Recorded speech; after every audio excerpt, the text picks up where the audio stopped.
So the last few weeks we've been going over certain words and phrases and sentences and taglines and so forth that we use in this community to explain to the outer community who we are and to remind ourselves of who we are. But sometimes we can say them by rote, or we can have read them so many times that their original meaning maybe loses its meaning for us. They get a little bit rote. And one slogan, tagline that has been associated with this church since long before I came, that Reverend Kay taught and put on everything, is this: teaching only love. Teaching only love. And that, my dears, I think is what separates us from most of the other churches out there. Everybody, almost everybody, teaches love and punishment and judgment, and you're not doing it right, and, there's so many ands. And we teach love and nothing but love. Yes, we are human, and there are foibles that we get into in this life, and that's not about us being judged. That's about, this is the human experience that we're here to have. And we are here to remember the truth of the love that we are while we're having this human experience that is often quite difficult. And so the teaching only love means we keep trying to find our way back to how to be loving, regardless of what the world does, regardless of what anybody else says, regardless of what our own minds might lead us to. So teaching only love. Last week we talked about many paths, one spirit, and we talked a little bit about the 5 major religions of the earth, plus indigenous religions, and there's just no end to the number of religions. And yet, this idea of teaching only love, I think first came with Reverend Kay because she'd been a Catholic her whole life, and a devoted one, but she started studying A Course in Miracles. And she did that by going to the Unity Church in Fort Worth. She started studying A Course in Miracles. And in A Course in Miracles, it says, the opposite of love is fear, but what is all-encompassing can have no opposite. If you allow love to be all there is in you, then it takes care of the fear. The fear goes away. And what is judgment about? What is punishment about? What is all of this looking out at other people and othering them rather than using and weing them, right? It's about fear that something will be taken away, about fear that we won't get what we want or what we need. It's about fear. And yet, when we focus our attention on love and only love, when we believe that love is not only what we're here to do, to give and to receive, but at depth, in a real way, love is who we are. Love is who we are. So Jesus said, this is in 1 John, anyone who does not love does not know God, because God is love. Anybody that does not know love does not know God, because God is love. Not God is like love or God is loving, but that's actually what God is. So I shared last week my litmus test for any statement that's ever made about God. If you can't substitute the word love and have it make perfect sense to you, then it's not God. If someone holds a sign that says God hates this or that or those people, you know it's a lie. I don't care where it came from. I don't care what scripture it is. Some human wrote that down from their own fear. And what they meant was, I hate this, and I think I like God, so obviously God would agree with me. And that's not really the way it works. We have for millennia tried to align God with ourselves. But the point is that we align ourselves with God. We align ourselves with the love that we are. And then everything works, the fear goes away. The Buddha said in chapter 5 of the Dhammapada, Hatred does not cease through hatred at any time. Hatred ceases through love. This is an unalterable law. Now, I know a lot of you have heard the quote by Martin Luther King, "Darkness cannot drive away darkness, only light can do that. Hatred cannot drive away hatred, only love can do that." That came from the Buddha. A lot of people knew that he was a Christian minister, but didn't necessarily realize that he was a devotee of Gandhi and very much a reader of Buddhist literature. Krishna in the Bhagavad Gita. The Bhagavad Gita is a whole dialogue between God and humanity, signified by one person that's playing the role of God, Krishna, and one person that's playing the role of humanity, Arjuna. And they're talking back and forth. Arjuna has questions, Krishna is answering. And Krishna says, I love this, love is not a mere sentiment. It is the ultimate truth at the heart of creation. Love is the ultimate truth at the heart of creation. In other words, everything that was created in love, by love, as love, for the purpose of love, including us, including you, including me, including all the people you know that you don't like. That's what we were created for. Some of us have an inkling that that's what we're created for, and we begin to try to live that way. And some of us are completely blind and deaf. And that calls for our compassion. That calls for our compassion, not for our hatred or enmity. Can you see that? And that's what teaching only love is. It's not about we're loving so we're right. They're not loving so they're wrong. We're loving so we have reached a place where we know something that they do not yet know. And maybe they won't know it in this lifetime. I don't know, but I can't judge that. But I can know the truth underneath is that just because you're blind doesn't mean the sun isn't shining. I can know that the sun is shining, even if someone else is blind to it.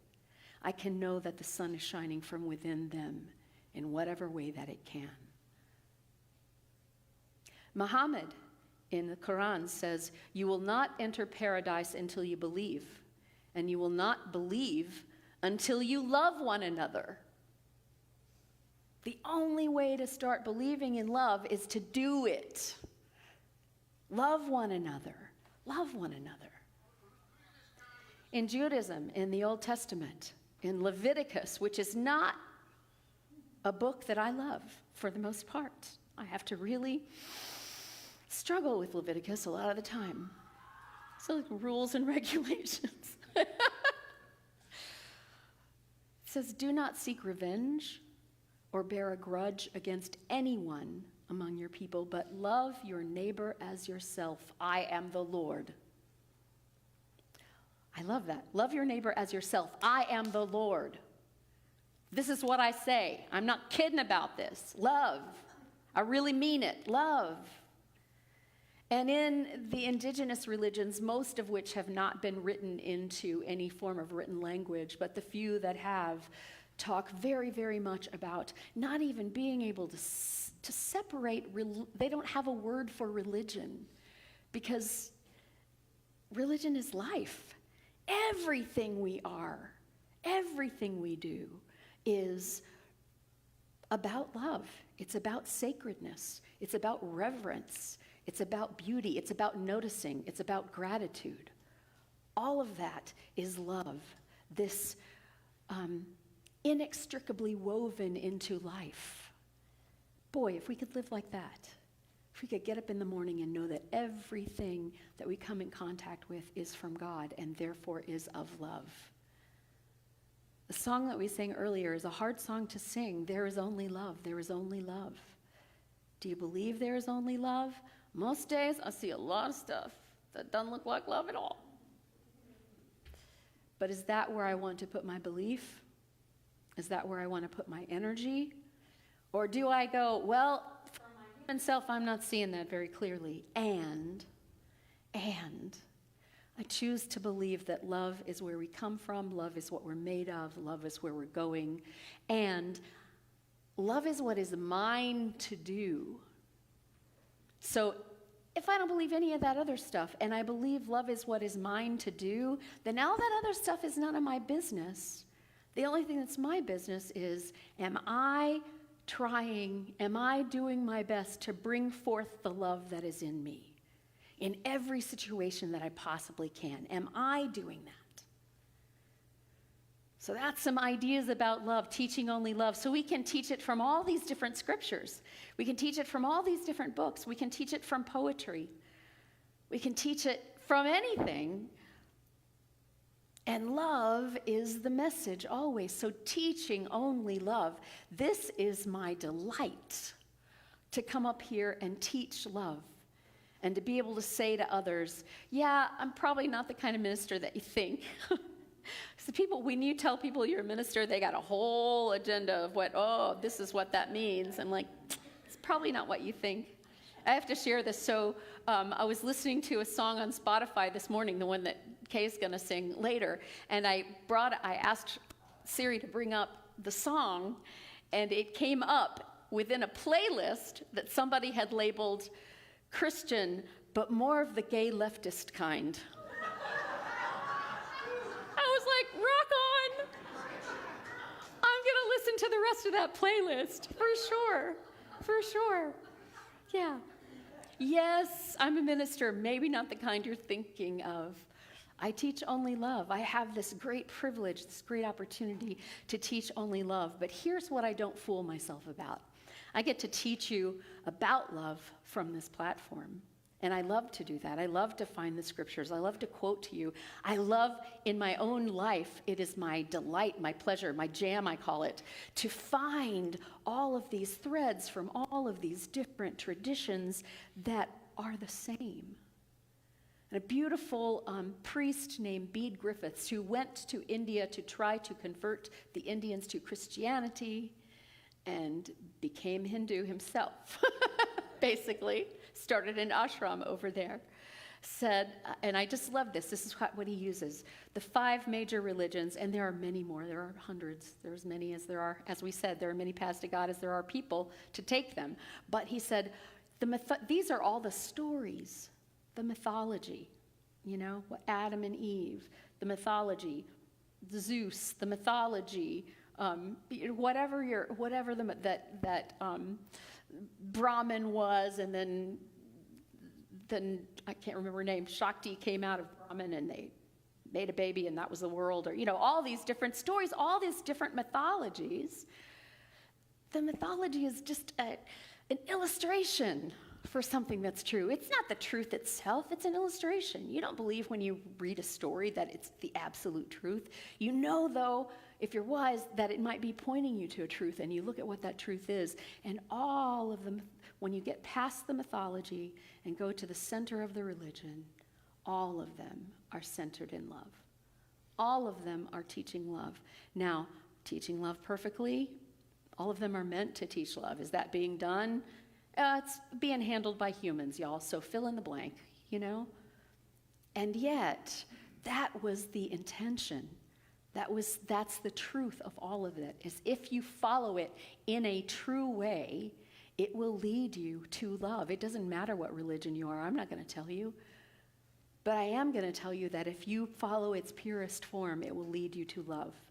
And if it does not lead you to love, you're probably not following its purest form. You're having lots of opinions from your ego, from humanity, from other people's egos, from agreements that were passed down by someone else to you and you forgot to question because you thought they told you it was the truth.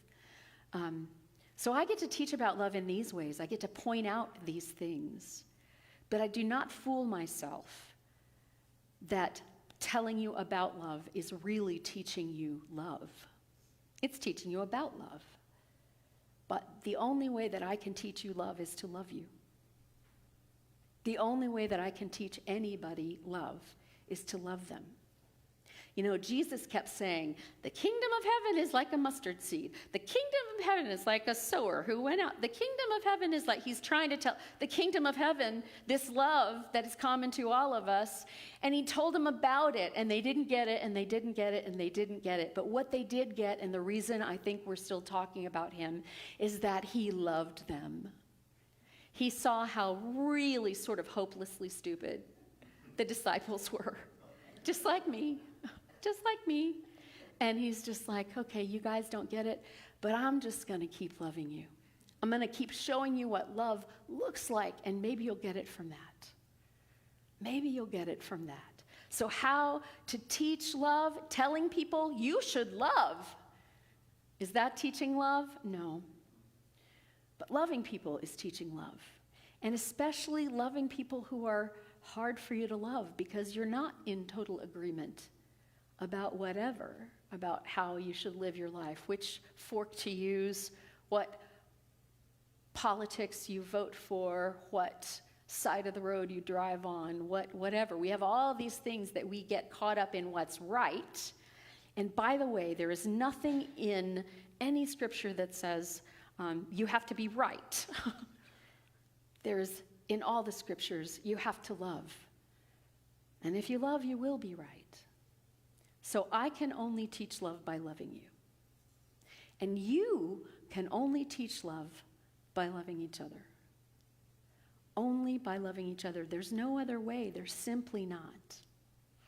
Children learn love by being loved.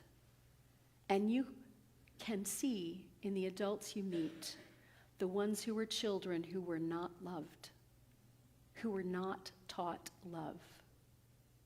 I invite you, as you watch the news, to be very aware that the people who are speaking about what seems to be the opposite of love, who are speaking from fear, who are speaking from suspicion and hatred and othering, us and them, are people that were not taught love. They may have been taught about love. They may have been taught you're supposed to love. But the only way to learn love is to be loved. The only way to learn love is to be loved. And so we have to put ourselves in the position to receive love. And none of us learned love perfectly. None of us did. And so we're constantly missing the mark. We're trying to love and falling short of it in a million ways. And some of the ways we fall short of it is we have a loving intention, but we have a misunderstanding of what love actually is. We've all seen the one who says, well, I don't want to discipline my son because I love him too much. And then you grow up, the son grows up into someone who has not learned to discipline himself, who has not learned that other people matter and that we all have to make space for one another because our own personal space ends where anybody else's elbows begin. And we can see clearly how that does not serve that person, how that person goes through life not loving and not being loved. They may be elbowing through their lives and get to some sort of place in a worldly sense of making money or having success in business or whatever. But is that what we're here for? That's not what we're here for. And so we love by actually loving. And I love Scott Peck's definition of love, which is that it is extending yourself for the good of another, for the spiritual good of another.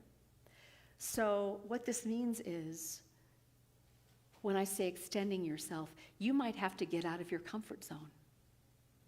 Love does not always make you comfortable. And loving someone, truly loving them, doesn't always make them comfortable. That's why I wanted to read that from Khalil Gibran about putting you on the threshing floor and getting your husks off. You think that's a fun process? You think the corn's going, oh, this feels good? Not at all. Not at all.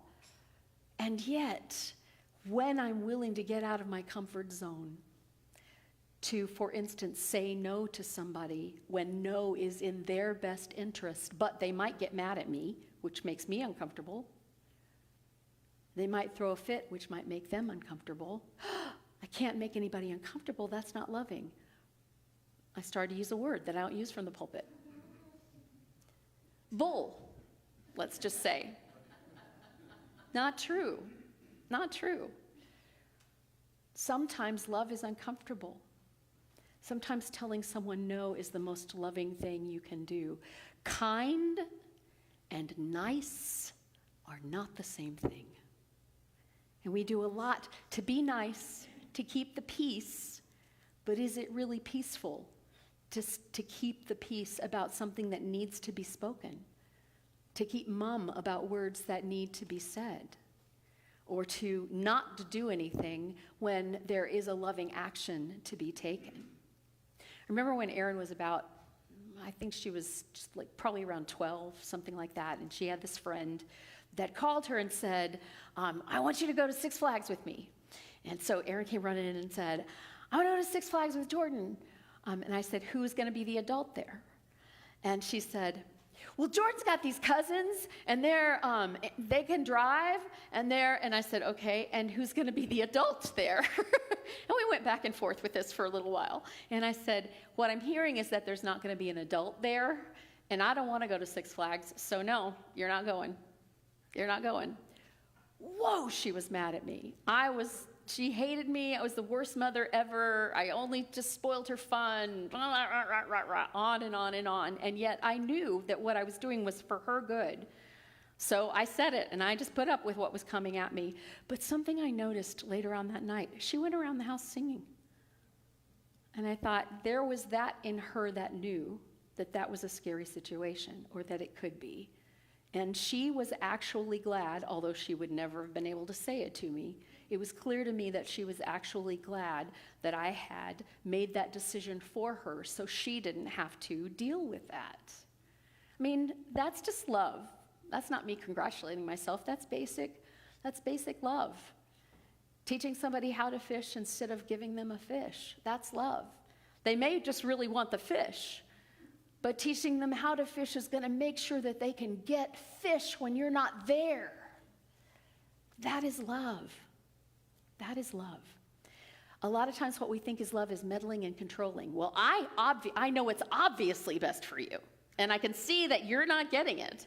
So let me tell you what it is and try to make you do it. Has anybody tried that before? I had a whole marriage based on that. And it did not work. It lasted 6 years. I went, I'm going to fix this. I'm going to change this. I'm going to fix this, until I went, oh, not only maybe is this not fixable, but that's his business, but it's not mine to fix.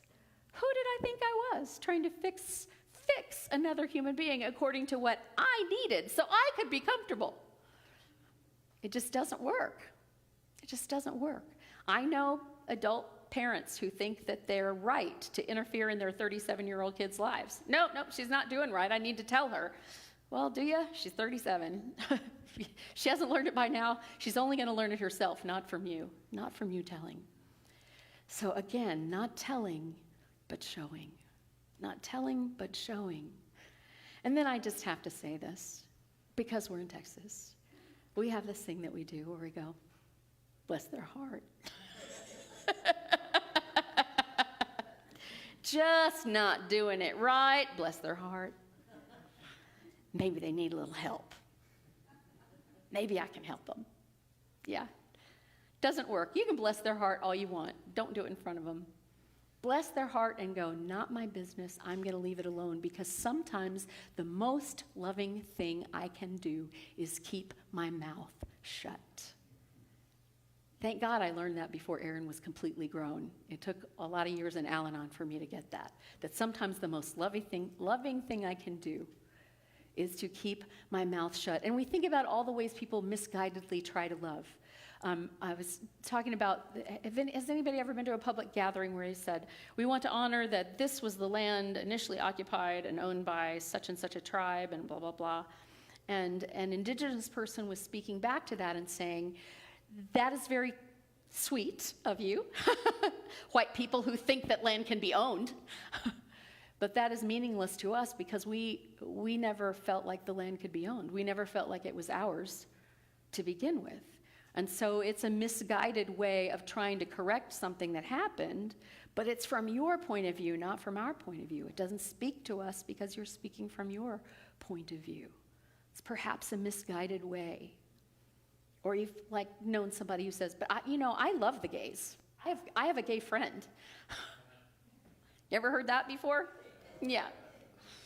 I have a friend who says to me, well, y'all know her, Kim, who said to me that there was this woman that she would call her every now and then, and they'd go out and do something, and they had a reasonably good time. But she said she always felt a little bit uncomfortable, and there'd be long gaps between when they would get together.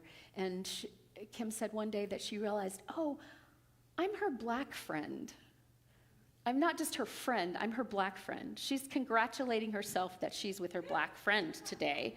And she spends a certain amount of time with her black friend so she can say, I have a black friend. I'm not telling you this to judge other people. I'm telling you this to look at yourself.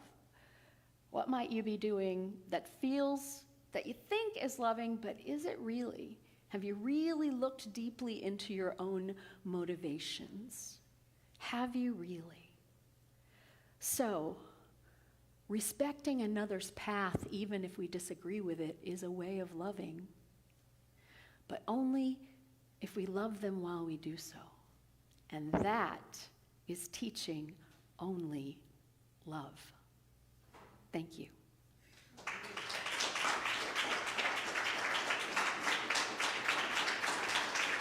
Thank you.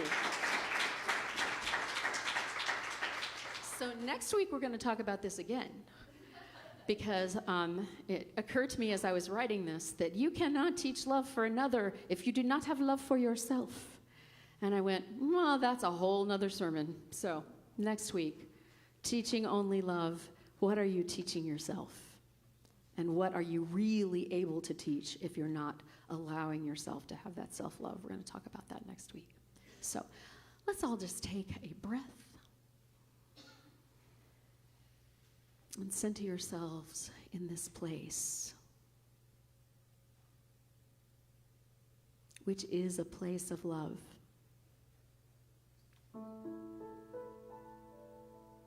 We have sanctified it to be so by bringing our most loving selves here.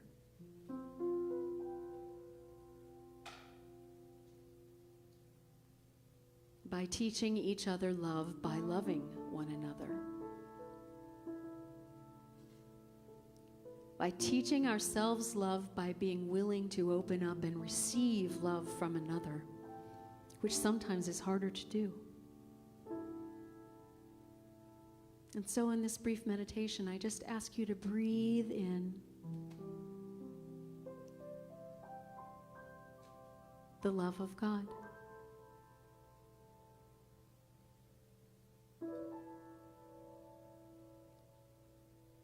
The breath that you breathe is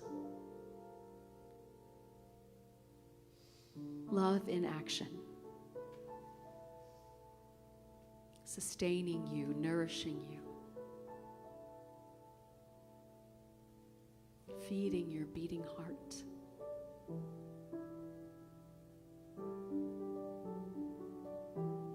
And say to yourself, I am breathing love.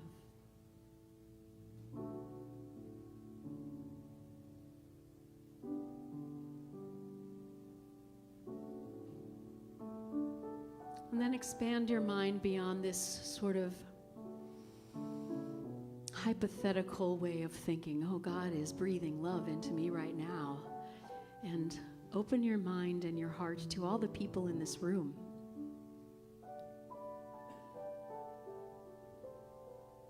We are breathing love for one another.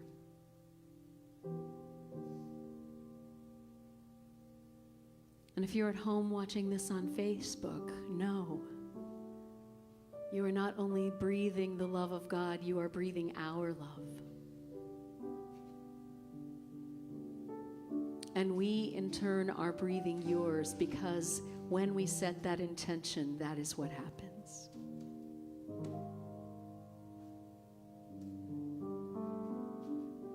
We can't hug you from here. but we can breathe love into you. And we can receive the love you are breathing into us. And that is how we are building a loving community.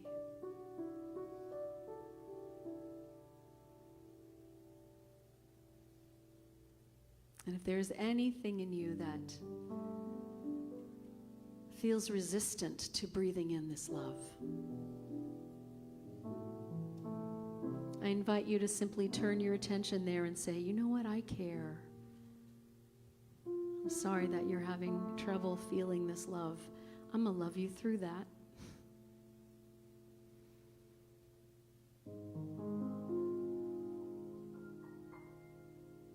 And you're going to give love, and that's how you'll know you've already received love. How could you if you hadn't? And that recognition is going to bring you to a greater awareness of the love that is here. For you, for me, for all of us.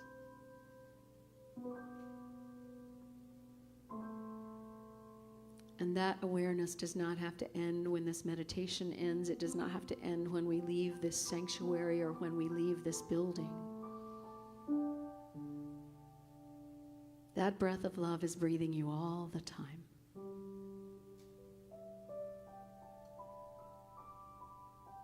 And you can take it in and breathe it out into the world, knowing that you are breathing love into others.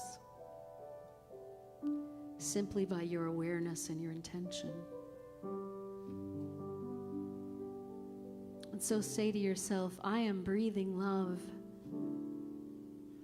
I am aware. I set the intention